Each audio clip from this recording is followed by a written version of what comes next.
Bom dia! Como vocês estão? As crianças estão indo aí. Alguns queriam ir com as crianças. Lá em cima tem ar-condicionado, né? Aqui ainda não. Ainda não. Bom dia para quem não me conhece. Meu nome é Alexandre Lozado. Sou pastor dessa igreja. Para quem me conhece, também é Alexandre Lozado. Então, abra sua Bíblia, se você trouxe.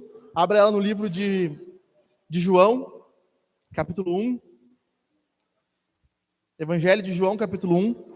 Nós vamos olhar hoje para essa palavra de João. Em algum momento da história vai brilhar ali. Pum! Agora o pessoal está aí. Todos têm Bíblia? Acharam? Estão com o livro aí? De João nas suas mãos? João do 1, capítulo 1, do 35 ao 39. Pessoal, pode botar aí para nós a projeção?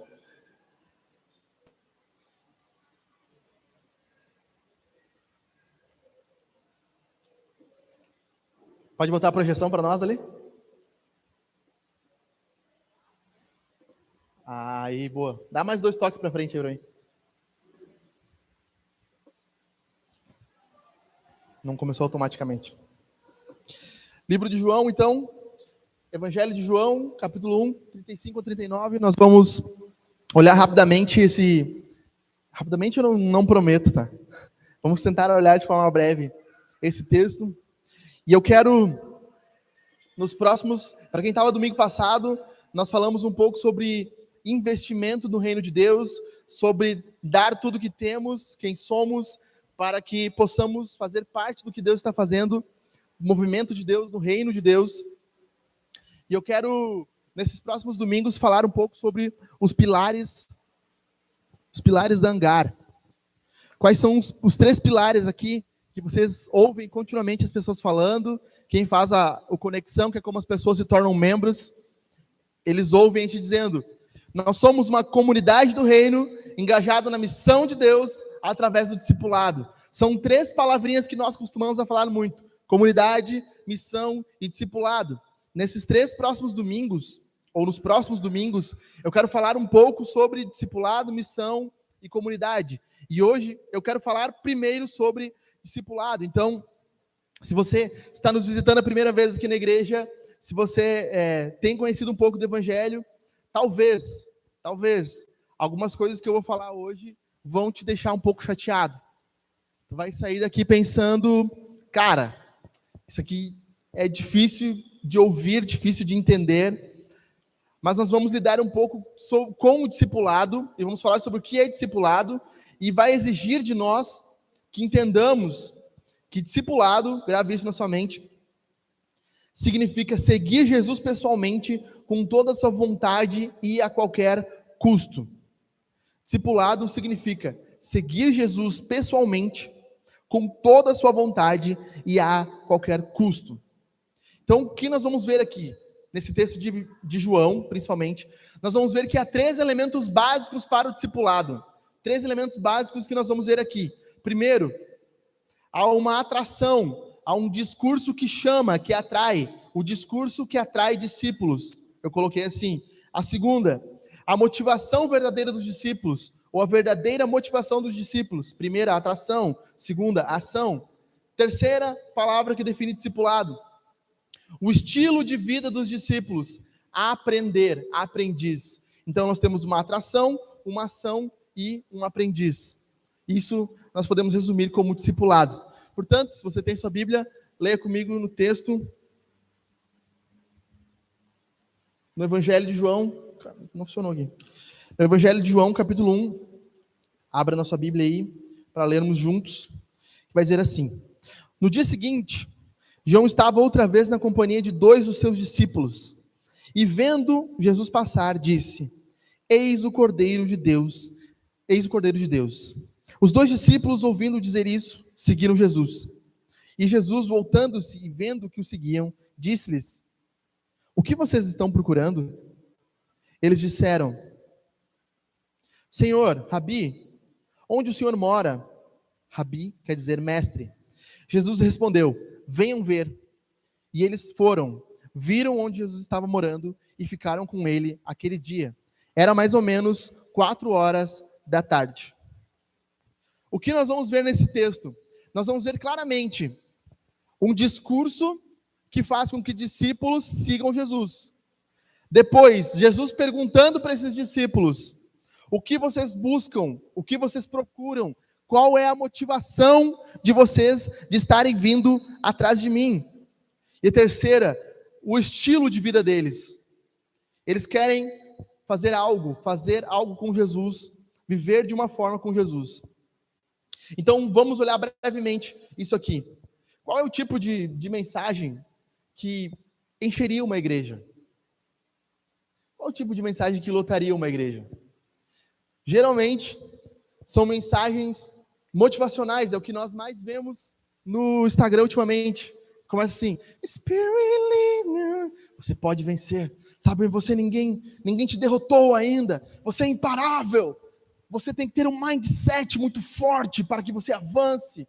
Sabe, as pessoas hoje em dia elas estão buscando pregadores que mexam com a sua motivação. Cara, eu não sei o que tem, mas o som vai e volta aqui nesse microfone. Tá bem estranho. Pessoas que mexam com a sua motivação, mexam com o seu desejo, sabe? Nós queremos mensagens que atraiam pessoas, que façam pessoas virem até nós. E nesse movimento de pregadores que têm suas mensagens que lotam ambientes, nós temos os nossos precursores aqui. Alguns precursores que muitas vezes nós ouvimos com frequência. Um deles, Thiago Brunet. Ele está sempre num podcast falando algumas coisas maneiras e, olha, você faz isso, e de repente, sabe, o que Deus estava dizendo era fazer isso, aquilo, e as pessoas ficam assim: uau! Eu já brinquei uma vez aqui na igreja com os homens, que coisa de podcast, tipo assim, tem esse copo aqui, daí o cara no podcast fala assim: tá vendo esse copo? Ele tá meio cheio, mas se tu botar mais água, ele fica cheio. Sabe o que é isso? É que Deus, quando enche a tua vida, tu fica cheio. Uau. O cara do podcast: nossa, cara, isso é profundo. Então, nós temos esses pregadores da autoajuda, do mindset, do motivacional, dos caras que vão melhorar o seu desempenho. Eles são pregadores que estão famosos, que têm o seu cabelinho engomado. Alguns sentam em suas cadeiras com seus óculos e falam: você é o ponto fraco, meu lindo, minha linda, Deus te ama, Deus vai fazer uma grande obra em sua vida, vai mandar tudo, sabe? Você precisa só confiar.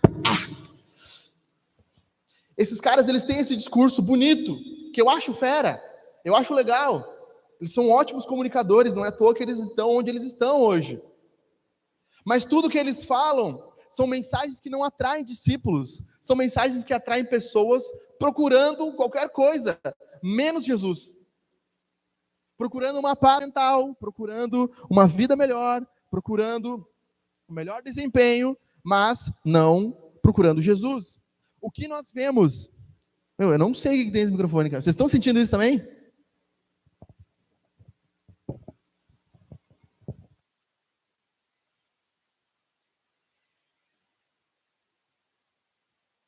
Ei, vamos tentar com fio, então.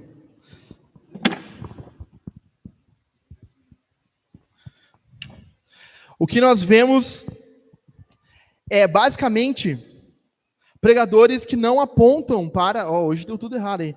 Não apontam para Jesus, como nós estamos vendo aqui. Leia comigo de novo, versículo 35 e 36 do Evangelho de João. Vem, agora está funcionando? Tá aí, ó, show de bola. No dia seguinte, João estava outra vez na companhia dos seus discípulos, e vendo Jesus passar, disse: eis o Cordeiro de Deus. Qual é a mensagem que João tem? Qual é o discurso que ele tem? Meu lindo, minha linda. Qual é o discurso que ele fala? Ele joga toda a sua mensagem, todo o seu discurso para a pessoa de Jesus. Ele fala: aquele é o cara, aquele é o Cordeiro de Deus, ele é a pessoa que vocês precisam olhar. O que nós vemos em muitas igrejas que são lotadas, cheias, é que pessoas, pregadores, eles apontam para si mesmo como a fonte de solução da resposta que você está procurando. Sabe, você precisa só ouvir uma mensagem minha, que vai te levantar. Sabe, você precisa ouvir uma palavra de sabedoria minha, comprar o meu novo livro. Então você vai ter uma vida incrível. Pregadores como João são pregadores que poucas pessoas dão atenção. Pregadores como João são pregadores, muitas vezes, jogados para o escanteio, porque a mensagem deles não agrada a grande maioria das pessoas. Qual é o discurso que João está pregando? João está apontando para um cordeiro que livraria o mundo do pecado. Ele diz, eis o Cordeiro de Deus. O que isso significa? Se você entende um pouco de história, você já leu a Bíblia, você já leu principalmente o livro de Levíticos, lá o segundo livro da Bíblia, depois de Gênesis, você vai ver Deus falando que para lidar com o problema do pecado humano, a pessoa deveria oferecer um cordeiro. Ela pegava um cordeirinho de até 1 ano perfeito, levava até o sacerdote botava a mão sobre o cordeiro e dizia, eis o teu cordeiro que tira o teu pecado. Então eles imolavam, cortavam o cordeiro, tiravam o sangue daquele cordeiro, jogavam um pouco sobre a pessoa, jogavam um pouco sobre o altar, era um banho de sangue, e faziam a expiação do pecado. Geralmente, eu e você ofereceríamos um cordeiro. Eles diriam, eis o cordeiro do Odacir, eis o cordeiro do Geberton. Porque ele está oferecendo um cordeiro para tirar o pecado. O que nós temos aqui é João dizendo, eis o cordeiro de Deus. Deus que não tem pecado está apresentando um cordeiro para tirar o pecado. A mensagem de João é uma mensagem sobre o que Deus está fazendo para os homens. Deus mandando Jesus para morrer pelos pecados dos homens, para lidar com os pecados. Não eis o médico, não eis o coach, não eis o educador físico, não eis o novo escritor, mas eis o Cordeiro de Deus. O homem que vai lidar com pecados, o homem que vai tirar o pecado do mundo. E essa é a mensagem que, se nós queremos atrair discípulos, atrair pessoas que amam a Jesus, é esta mensagem que nós temos que pregar e anunciar. Você e eu estamos perdidos. Você não é melhor do que ninguém porque está aqui essa manhã, eu não sou melhor do que ninguém porque estou aqui essa manhã. Nós estamos perdidos. Nós estamos acabados, nós estamos numa coisa chamada pecado, nós pecamos, você e eu, nós fazemos coisas erradas, nós podemos melhorar o nosso desempenho, nós podemos melhorar a nossa educação, nós podemos nos tornar pessoas mais sábias, nós podemos nos tornar pessoas com um físico maravilhoso, mas nós não podemos lidar com o problema do pecado. Nada do que eu e você podemos fazer pode tirar a mancha do pecado do nosso coração. Somente Deus é que pode fazer isso, e por isso Ele oferece um cordeiro para limpar os nossos pecados. Um comentarista escreve assim, o argumento mais forte e mais predominante para que uma alma sensível e despertada siga Cristo é o de que é Ele, e somente Ele, que tira o pecado do mundo. É esse discurso, desculpa te dizer isso, que deve fazer você procurar uma igreja. Apesar de que a igreja pode sim te ajudar muitas vezes a ter uma família melhor, a se relacionar melhor com as pessoas, a te dar novos amigos. A igreja pode sim te fazer prosperar financeiramente, porque ele vai te ensinar a administrar seu dinheiro. Irmãos vão te ajudar, vão te aconselhar, vão cuidar de você. A igreja pode fazer todas essas coisas. Mas o que Deus oferece para nós, principalmente nesse domingo, e já ofereceu há 2000 anos atrás, é um cordeiro morto numa cruz. O discurso de que você terá tudo, se prostrado me adorar, não é de Jesus, é do diabo. O discurso de que você pode conquistar o mundo inteiro, não vem da boca de Jesus, vem da boca do diabo. O diabo fala para Cristo, tudo te darei, se prostrado me adorares. E nós achamos, às vezes, que nós vamos receber tudo, conquistar tudo. Esse não é o discurso de Deus. O discurso de Deus é, eu limpo os pecados dos homens, eu lido com os pecados humanos, eu curo os pecados humanos, e Ele, somente Ele, faz isso. Essa mensagem que João está pregando, uma mensagem tão curta, de 4 palavras, eis o Cordeiro de Deus, É uma mensagem tão curta, mas é uma mensagem que faz esses discípulos irem até Jesus. E eu te pergunto essa manhã, seja sincero, o que você buscou e tem buscado? O que você pensou quando você veio hoje de manhã a essa igreja? O que você queria ouvir? Qual o discurso que agradaria o seu coração? Qual é a voz que você escuta continuamente? Sabe, quem é os seus pregadores, os seus coaches, seus mestres favoritos? Qual discurso faz o seu coração queimar? É um coração que começa com Spirit, lead me, ou é um discurso que vai apontar para você e vai dizer, ei, seu pecado não pode ser tirado a não ser pelo sacrifício de Jesus. Só Ele providenciou um meio para isso.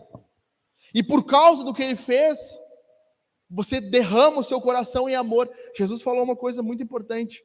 Jesus estava na casa de um fariseu, jantando, entra uma mulher pecadora, começa a lavar os pés dele. Pecadora é para não dizer prostituta, ela era uma prostituta. Ela começa a lavar os pés dele e o fariseu, na sua mente, pensa assim, se esse cara fosse de Deus, nunca ia deixar essa mulher encostar nos pés dele. Jesus sabia o que estava passando no coração dele e fala assim, Simão, deixa eu te contar uma história, Simão. Ele fala assim, Simão, olha só, haviam 2 homens, ambos deviam o seu senhor. Um devia 50 dias de trabalho, 50 denários. Outro devia 500 denários. Simão, o Senhor perdoou ambos. Qual deles que vai amar mais o seu Senhor? Simão responde, óbvio que aquele que foi mais perdoado. Jesus olha para a mulher, ela muito ama, porque ela muito foi perdoada.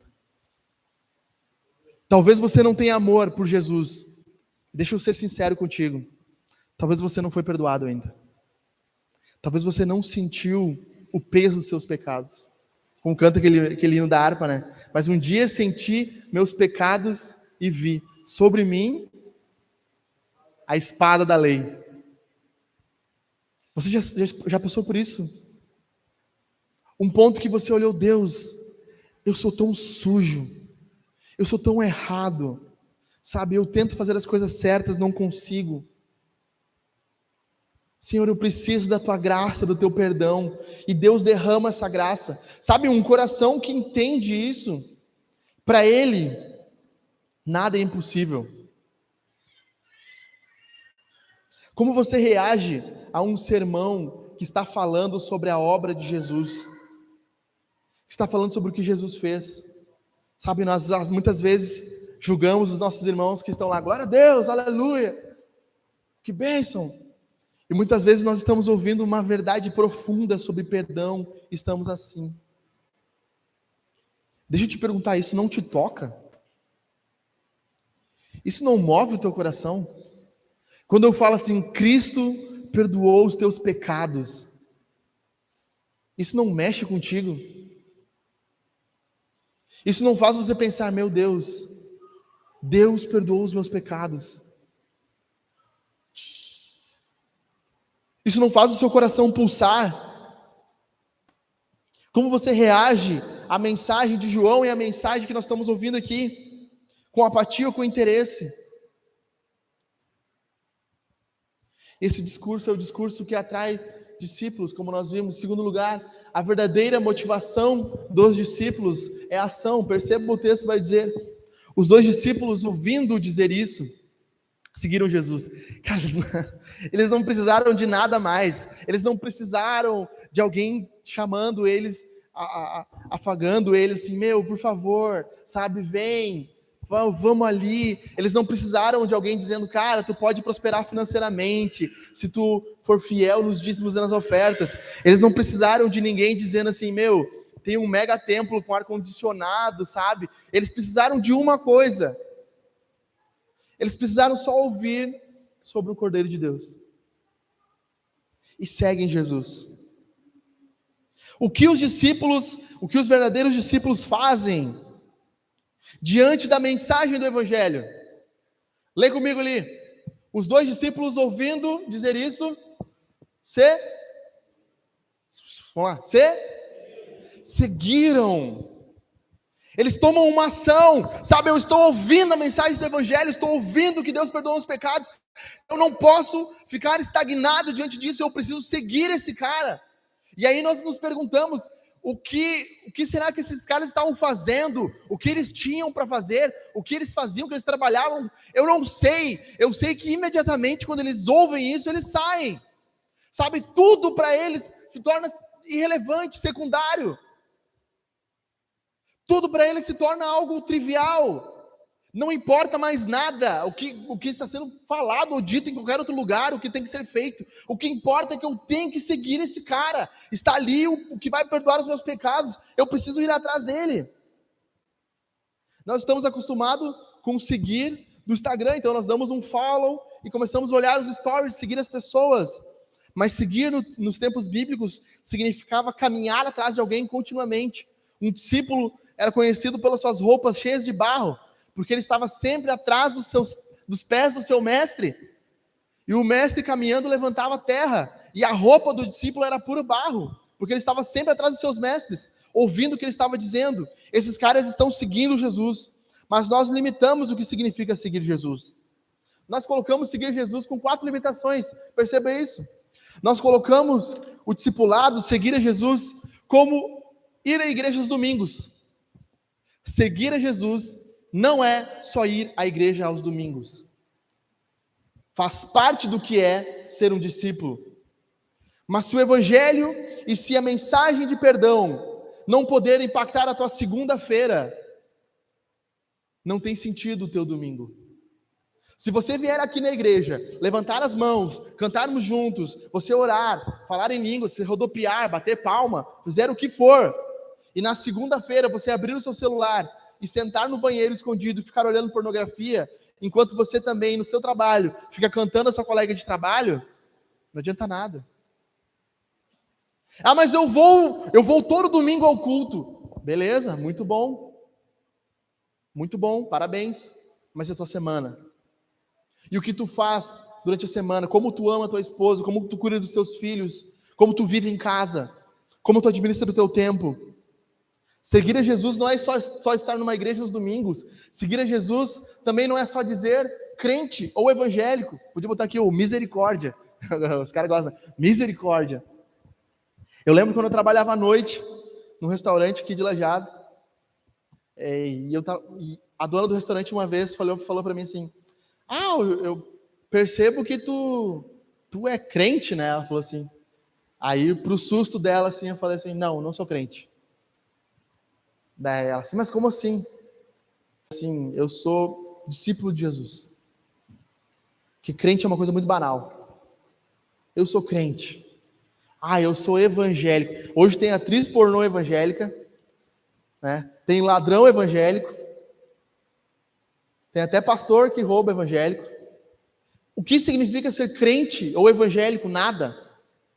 Se você for ler com atenção Atos dos Apóstolos, eu te aconselho a isso, você vai ver que 95% das vezes, se eu não me engano, 26 das 28 vezes que se retrata dos discípulos, ele não diz assim, crentes ou cristãos. Ele diz uma vez cristãos, em Atos 11, outra vez seguidores do caminho, acho que é Atos 16, se eu não me engano. Mas todas as outras 26 vezes ele diz discípulos. Pessoas que seguem a Jesus. Pessoas que estão ouvindo atentamente o que Jesus está fazendo, estão indo atrás de onde Jesus está indo, ouvindo o que Jesus está falando. Esse é o tipo de discipulado que a Bíblia apresenta, não só uma nomenclatura, mas também seguir a Jesus não é só ler a Bíblia, não é só um conhecimento mental que nós temos a respeito de Deus, não é só você ser uma enciclopédia humana, um dicionário, você tem que ter um coração que ame a Jesus. Mas eu sei a Bíblia de cor. Parabéns, campeão, o diabo também sabe. Ele cita para Jesus 3 vezes na tentação do deserto. Tiago fala: você crê que Deus existe, você faz muito bem. Os diabos fazem o mesmo, os demônios fazem o mesmo. Eles também creem, mas eles tremem, pelo menos. Claro que seguir a Jesus também vai ser ter uma leitura da Bíblia, um conhecimento bíblico, mas só um conhecimento que não impacta o nosso coração, não impacta a nossa vida, não muda nada. Como dizia um teólogo chamado João Calvino, ele dizia o seguinte: o inferno e o céu estão à distância de um palmo. Aí ele pausa e ele explica: é a distância da cabeça para o coração. Cabeça com conhecimento que não desce ao coração. Não adianta nada. É um palito de fósforo. Cabeção que incendeia rápido e apaga. Quantos de nós não já vimos pessoas assim? Pessoas que chegam na igreja e leem a Bíblia e são agora os conhecedores da Bíblia, e daqui a um ano eles estão desviados. Porque seguir a Jesus não é só ler a Bíblia. Não é só conhecer a Escritura. Quarto lugar, seguir a Jesus não é só dar dízimos e ofertas, ou dar o dízimo e ofertas. Eu já contei essa história, eu vou contar para vocês de novo. Eu estava tomando banho quando eu tinha me convertido com meus 17 anos, 18, por aí, na casa do meu avô, e tinha uma empregada, e ela estava me ouvindo cantar o Fernandinho, né? Na época que bombava era o Fernandinho. Quem se converteu ali em 2010 sabe, né? Uma nova história! Tava lá no banheiro, lá, enxaguando a cabeça. Daí ela ouviu cantando o Fernandinho. O Jeb já antes é Cassiane, daí, né? Ele tava rindo porque o Jeb é só a Cassiane. Deus vai na frente. Tava cantando o Fernandinho. Aí, ela, na janela do banheiro, assim, passou ali. Ah, tu também é evangélico? Evangélico? Eu comecei a ir na igreja agora, não sei o quê. E ela, eu também sou, mas não vou mais na igreja. Mas o dízimo eu tô dando. Todo mês eu mando pro dízimo. Ela era do Universal aqui do centro. Nós achamos que porque nós ofertamos, nós damos dinheiro, nós estamos ajudando na missão de Deus, quer dizer que nós somos discípulos. Um discípulo certamente vai querer ofertar, vai querer auxiliar no avanço da missão. Mas nós já conhecemos pessoas que, em troca de uma paz dos seus pecados, davam dinheiro para a igreja. Então ele oferta 500, 800, R$1.000, mas assim, não quero que ninguém toque na minha vida. E pastores acuados por causa do dinheiro, deixam que essas pessoas, falsos discípulos, fiquem vivendo no meio da igreja. Quando nós aqui muitas vezes percebemos que uma pessoa está se ocultando atrás do dinheiro, nós geralmente confrontamos ela. Como é que está a tua vida, cara? Como é que está o teu coração? O que está acontecendo contigo? Onde é que tu está indo? O que tu está vendo? E algumas vezes nós descobrimos que o dinheiro é só uma máscara para que ela possa parecer cristã. Mas não é. Seguir a Jesus, então, é mais do que ir aos domingos à igreja, mais do que se dizer crente, mais do que ler a Bíblia, mais do que ofertar. Seguir a Jesus é estar comprometido com Ele, como nós falamos lá no início. É seguir Jesus pessoalmente, com toda a sua vontade e a qualquer custo. O que nós vemos nesse texto de João? Eles seguiram Jesus. Eles estão vindo atrás de Jesus, caminhando atrás de Jesus. O que acontece? Jesus vê eles primeiro. Jesus se volta para eles. Deixa eu te dizer uma coisa incrível sobre Deus. Deus sempre toma iniciativa no nosso relacionamento. 1 João vai dizer: nós o amamos porque Ele nos amou primeiro. Jesus está olhando os nossos corações essa manhã. Jesus está vendo exatamente o que eu não estou vendo, o que sua esposa não está vendo, mas Jesus está vendo. E talvez Ele está vendo um desejo de conhecer mais a Cristo. E deixa eu te dizer uma coisa: Ele está interessado em olhar para você. Ele está interessado em fazer com que esse relacionamento dê certo. Antes de você mesmo chamar Ele, Ele já está vindo. Sabe como aquela parábola do filho pródigo? O filho pródigo vai, vende tudo que tem, pede herança para o seu pai, vai longe. De repente, ele gasta seu dinheiro com prostitutas, gasta seu dinheiro em festas, e ele está lá trabalhando, alimentando os porcos, comendo comida de porcos, e de repente ele para, olha para cima, e a Bíblia diz que ele cai em si mesmo. Fala assim: o que eu estou fazendo da minha vida? O que eu estou fazendo aqui, cara? Eu vou voltar para a casa do meu pai. O meu pai trata os servos dele muito melhor do que eu estou sendo tratado aqui. Então a Bíblia diz que esse filho pródigo se levanta e vai em direção ao pai. Mas o que a Bíblia diz também? É que o pai o vê à distância. O filho talvez não tivesse visto o pai, mas o pai já viu a distância. E o pai sai correndo em direção ao filho, porque ele ama o filho. Deixa eu te dizer isso com toda a certeza do mundo. Jesus ama o seu coração. Se você tem um desejo em voltar, em conhecer mais a Cristo, Deus já te ama. De fato, a coisa mais incrível que você vai ler na Bíblia é que Deus, antes de fazer o mundo, antes de criar as estrelas, antes de criar o universo, antes de criar o sol, a Bíblia vai dizer em Efésios capítulo 1, que Deus nos amou antes da eternidade, e na eternidade Deus nos elegeu. É como se Deus tivesse dito assim: Natal, eu te amo. Mas não existia o Natal, não existia mundo, não existia água, não existia sol. Não interessa, Deus já via o seu coração, Deus já te via, Deus já nos via e já nos amava.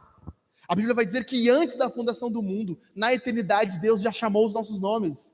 É um amor eterno, um amor infinito, um amor que não tem como nós medirmos, não há mensura para esse amor, porque ele começa antes, ele começa no infinito. Os nossos nomes estavam sendo sussurrados na eternidade, antes de haver qualquer criação no mundo. Antes de haver um universo, Deus já sussurrava os nossos nomes. Apocalipse vai dizer que ele escreveu os nossos nomes no livro da vida, os quais foram escritos antes da fundação do mundo. Deus já nos amava, ele toma a iniciativa do seu amor, e ele olha para você e para mim essa manhã, com o desejo de o que nós estamos fazendo aqui. Ele olha justamente e pergunta para você e para mim. Essa é a primeira fala de Jesus no Evangelho de João. É a primeira fala de Jesus no Evangelho de João. E a primeira fala de Jesus no Evangelho de João é uma pergunta. E essa pergunta ressoa para nós essa manhã. O que você está procurando?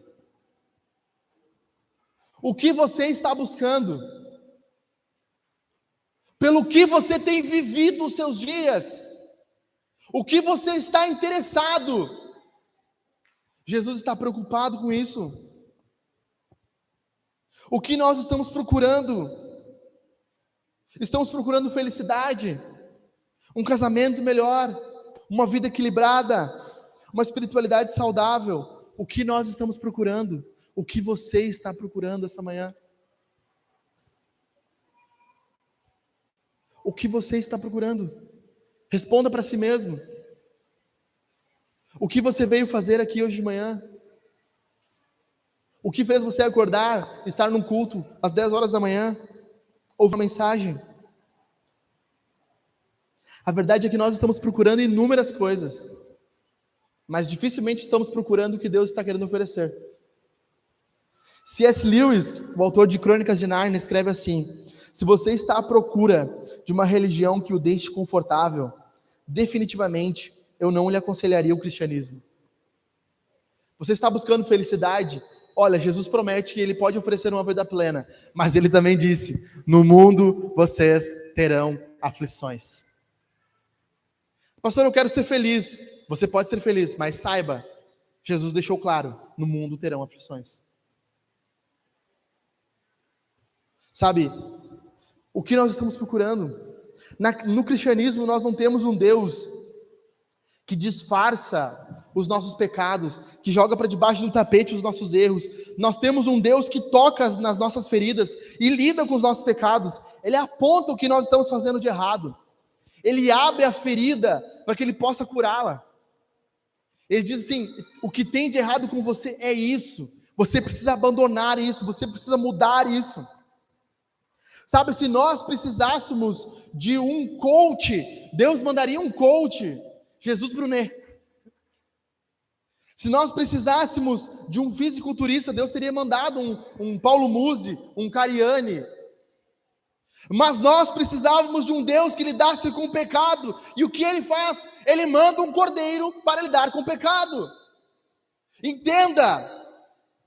A primeira coisa que Deus quer fazer em sua vida é perdoar os seus pecados, é lidar com os seus pecados, é fazer com que você reconheça que eu e você somos seres que estamos perdidos. E que nós, se continuarmos andando assim, iremos para o inferno. E que agora Deus está providenciando um meio de salvação, e o meio de salvação se chama Jesus. E por causa desse meio de salvação, nós estamos cantando, ouvindo, orando, buscando o nome de Jesus. Nós não temos como discipular, cuidar de pessoas que, em primeiro lugar, não são discípulos de Jesus. Nós vamos dar soco em ponta de faca. Sabe, nós, como pastor dessa igreja, como liderança, conversando com os nossos líderes da igreja, nós entendemos uma coisa. Nós não podemos querer mais do que você deve querer mais. O seu amor por Jesus deve ser maior do que o meu amor por ti. Porque eu posso te amar desesperadamente, eu posso insistir na sua vida, eu posso ir na sua casa toda semana, ler a Bíblia contigo todo dia, sabe? Eu posso te ensinar a cuidar dos seus filhos, mas se você não amar Jesus, não estiver disposto a segui-lo, eu não posso cuidar da sua vida, porque você não vai querer estar debaixo do cuidado de Jesus. O que nós como igreja podemos oferecer é um cuidado bíblico, debaixo de Jesus. Terceira coisa, o estilo de vida dos discípulos. Eles disseram: Rabi, onde o Senhor mora? Rabi quer dizer mestre. Jesus respondeu: venham ver. Isso é demais. E eles foram, viram onde Jesus estava morando e ficaram com ele aquele dia. Era mais ou menos 4 horas da tarde. Primeira coisa, Jesus pergunta: o que vocês estão procurando? Eles respondem: Rabi, onde tu moras? 2 informações aqui para nós. Primeira, Rabi significa mestre. Não um mestre qualquer, mas um dos maiores mestres em Israel.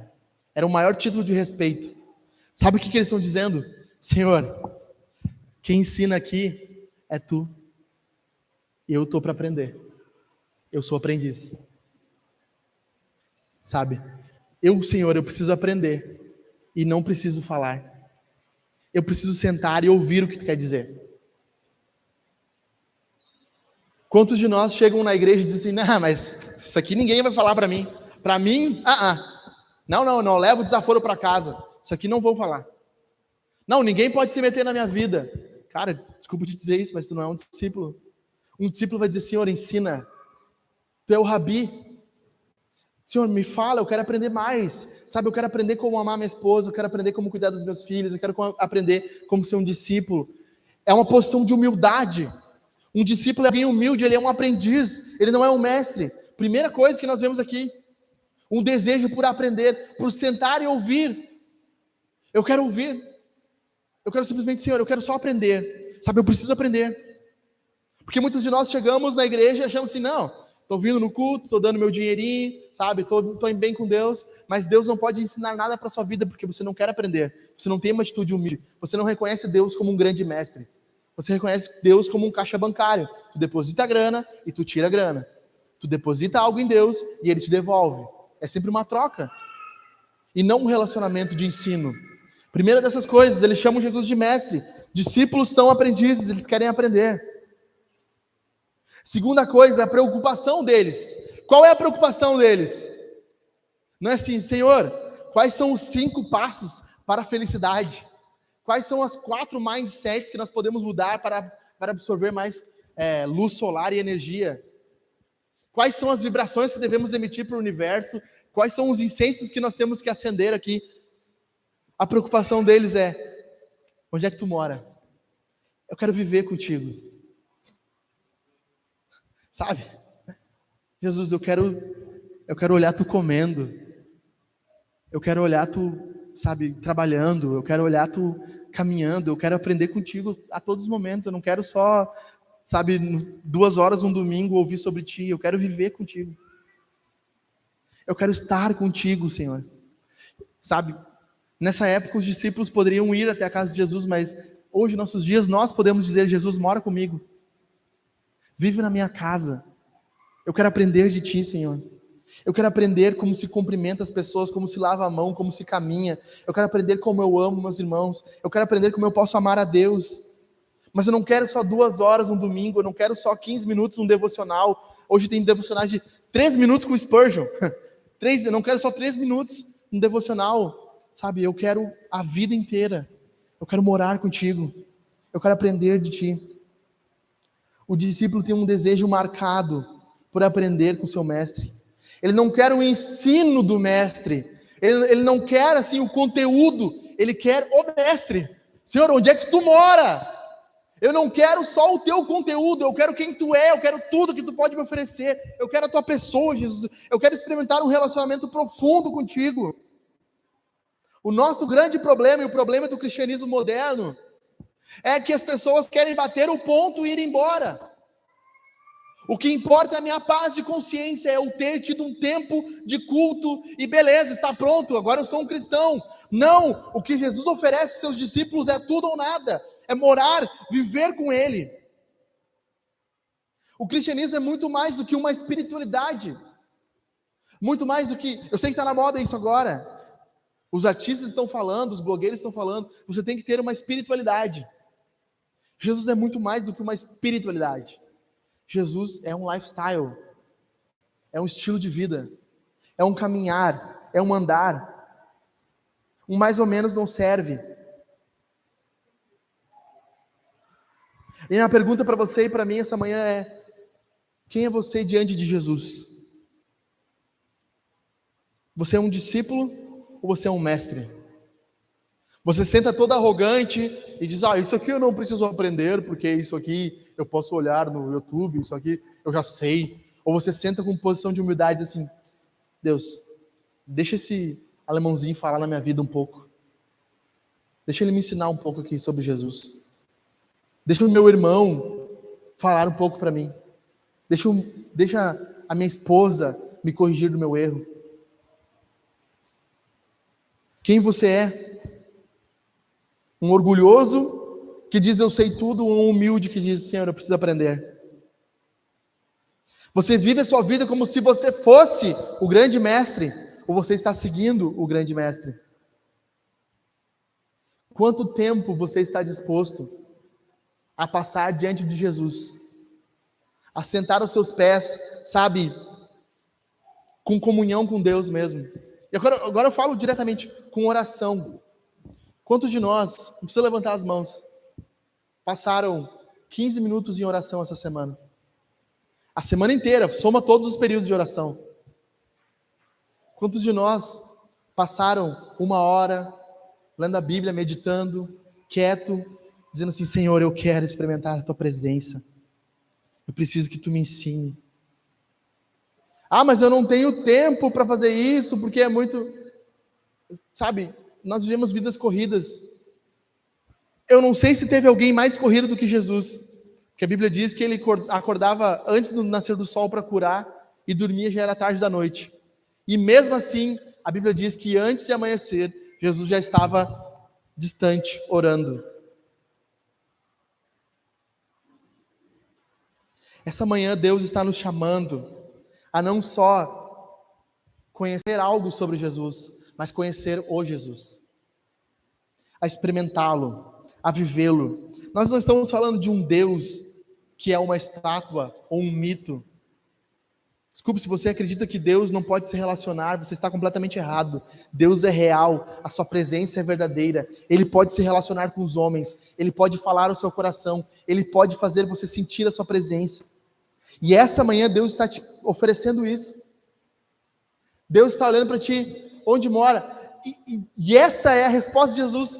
Jesus pode dizer assim, que isso, cabra? Primeira vez que eu te vejo, cara.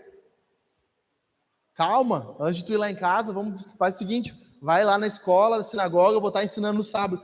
Eles falam assim, Jesus, onde tu mora? Ele diz, venham ver. É um convite para nós. É um convite para nós.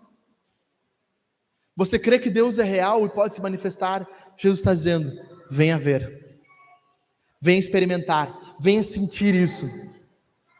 Para encerrar, 5 práticas comuns de discípulos de Jesus. Primeiro, discípulos mostram interesse sobre Jesus. Discípulos de Jesus mostram interesse sobre Jesus. Tá dando uma microfonia agora aí. Discípulos de Jesus mostram interesse sobre Jesus. Eles querem compartilhar continuamente sobre Jesus. Eles querem estar onde Jesus está. Estar onde as pessoas estão falando sobre Jesus. Sabe, ontem eu e o Édico saímos do shopping. Fomos ali conversar, ter um tempo juntos, nós dois. A Cláudia vai ficar com ciúme, né? Brincadeira. Estava ali conversando. Falei, vamos, a Jaque também falou, né? Falei pro Ed, meu, tô com saudade de ti, meu, vamos sair fazer alguma coisa, nós dois. Aí a gente tava sentado no shopping, assim, e de repente, cara, a gente começou a falar sobre Jesus, sobre Jesus, sobre Jesus, e nós tava ali falando sobre Jesus, Jesus, Jesus isso, Jesus aquilo, e de repente passa um carinha que nós nunca vimos na vida, né? Só na rua, assim, a gente nem sabia o nome do cara, nós ia trabalhar junto, o cara passava por nós, opa, de repente nós estávamos no shopping e falou assim, não é aquele cara que a gente cruza na rua, nem o nome a gente sabia. Daí nós levantamos a mão, daí ele olhou assim, e aí, meu? E aí, como é que vocês estão? Estão bem? O que vocês estão fazendo aí? Cara, a gente está aqui conversando sobre Jesus. Eu posso sentar aí e ouvir junto? O cara do nada, assim. Aí sentou, ele nem sabia o nosso nome, descobrimos o nome dele na hora. Meu nome é tal, começamos a falar de Jesus, falar com ele um pouco, entender um pouco mais da vida dele. Sabe, cara, momentos onde nosso coração queima, se anima quando nós estamos falando de Jesus. Sabe, o nosso pequeno grupo, quando estamos falando da Bíblia e de repente é tão gostoso, nós estamos ali crescendo um com os outros, olhando para um outro, e de repente um confessa, cara, estou com uma dificuldade nessa área aqui, sabe, eu preciso lidar com esse pecado, e o outro irmão vai assim, Jesus pode te ajudar, e a gente começa a falar sobre Jesus. Discípulos verdadeiros, eles demonstram interesse por Jesus, eles querem estar onde Jesus está, com pessoas que amam a Jesus. Qual é o seu interesse por Jesus? Você se diz um discípulo, mas você tem interesse por estar onde Jesus está, fazer o que Jesus está fazendo, estar com pessoas que amam a Jesus. Outra prática, discípulos têm comunhão com Jesus. Não podemos passar o dia na casa de Jesus.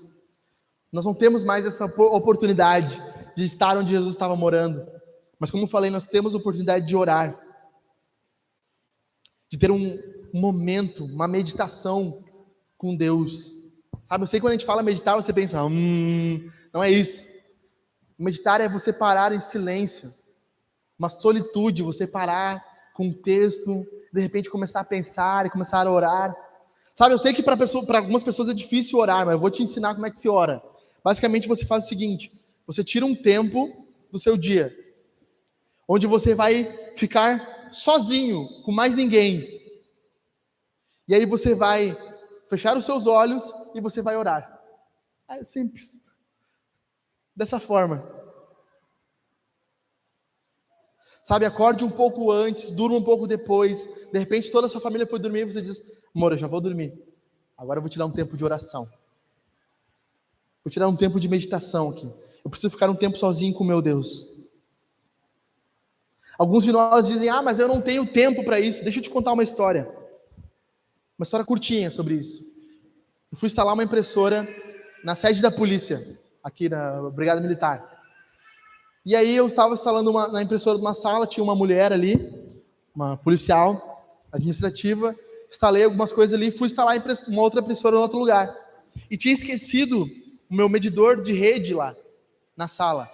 E aí ela estava quase indo para o intervalo, e ela terminou de instalar e foi almoçar. Terminei de instalar e ela foi almoçar. E eu bati na porta, estava trancado. E eu precisava pegar o medidor para mim ir embora. Daí eu fui no sargento lá, falei, sargento, tem como abrir a porta da sala tal lá, porque eu esqueci uma coisa lá dentro. Ele, não, claro, posso abrir. Aí ele abriu a porta, quando ele abriu a porta, onde estava a mulher? Assim, cabeça baixa, com fone de ouvido, orando. Aí ele ligou a luz, ela se assustou. Tá fazendo aí? Falou o nome dela, né? Ela, eu tava orando. Tava orando, cara. No intervalo do almoço dela, ela fechou a porta do escritório, botou um fonezinho de ouvido para ouvir uma música ali, estava orando. Mas eu não tenho tempo de orar. Experimenta o intervalo do teu trabalho. Muito tempo, né, na Tritec. Nós subíamos lá nos sacos de milho lá em cima, para tirar tempo de oração. No meio do intervalo, nós estávamos almoçando. Vamos orar. Nós subia lá no terceiro, quarto andar dos milho lá, se ajoelhava em cima dos milho lá na Tritec e ia orar no meio do estoque lá. Muitas vezes, quando eu orava sozinho, fechava a sala do compras lá, aquela salinha que tinha atrás da sala, né? Fechava ali, me ajoelhava lia minha Bíblia, orava. Nunca foi desculpa. Discípulos têm comunhão com Jesus. Discípulos possuem um amor real por Jesus. Discípulos, como nós falamos antes, são pessoas que foram perdoadas, e porque muito foram perdoadas, elas muito amam. Um amor verdadeiro faz com que a gente possa fazer loucuras. Um amor de verdade faz com que nenhum sacrifício seja pesado demais. Ah, mas eu tenho que ler a Bíblia, não é difícil. Ah, mas eu preciso orar, não é complicado. Mas eu preciso estar num pequeno grupo durante a semana, não é difícil. Ah, eu vou ter que ofertar algum dinheiro, mas eu não consigo. Não, eu consigo, eu dou um jeito. Eu preciso falar de Jesus para os outros, sabe? Quem muito ama, quem muito foi perdoado, muito ama. Repense o seu amor por Jesus. Você é capaz de abrir mão de qualquer coisa por Jesus. Você é capaz de amá-lo, ainda que exija de você um sacrifício, ainda que exija de você uma mudança, ainda que exija de você que você tenha que abrir mão de coisas. Você possui um amor real por Jesus. Discípulos entendem que Jesus é o mestre.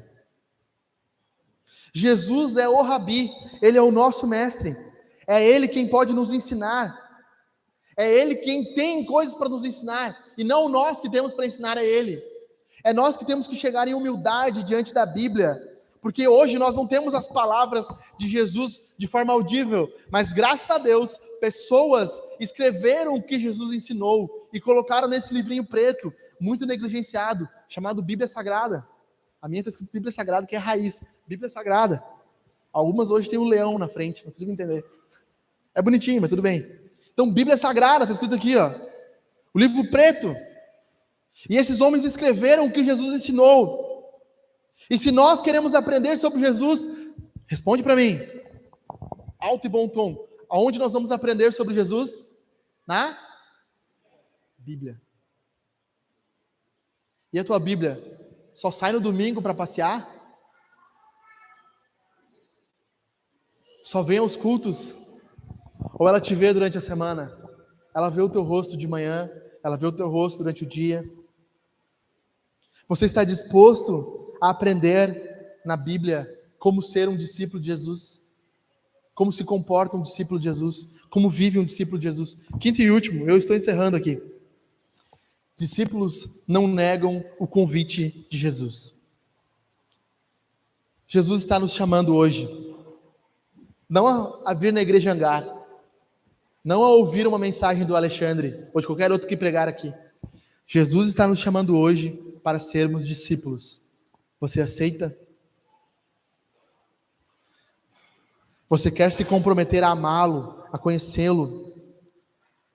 Jesus está olhando no fundo do nosso coração, está perguntando para você e para mim, o que você está buscando? O que você está buscando? Por que você tem lutado com tantas forças? Por que você tem olhado tantos vídeos, ouvido tantas mensagens, lido tantos livros de autoajuda? O que você está procurando? Como nós estávamos brincando ontem, médico, o cara nos procurando lá, e ele tinha um olhar de que estava procurando alguém, e nós falando assim, o que ele estava procurando? Ele estava procurando Jesus. O que você e eu estamos procurando? Ele está nos convidando essa manhã a termos Ele como centro da nossa vida. O sistema solar é heliocêntrico. Tudo gira em torno do Sol. No cristianismo nós somos cristocêntricos. Tudo gira em torno de Jesus. Se você quer ser um discípulo, você vai orbitar ao redor de Jesus. Você vai estar sempre próximo, fazendo o movimento que Jesus quer que você se mova. Portanto, fique de pé. Nós vamos encerrar esse culto fazendo 3 coisas básicas. A primeira delas, nós vamos cantar. Então o pessoal que vai tocar junto pode subir. Nós vamos cantar a Jesus. As crianças podem vir também lá. Rafa, se quiser liberar as crianças.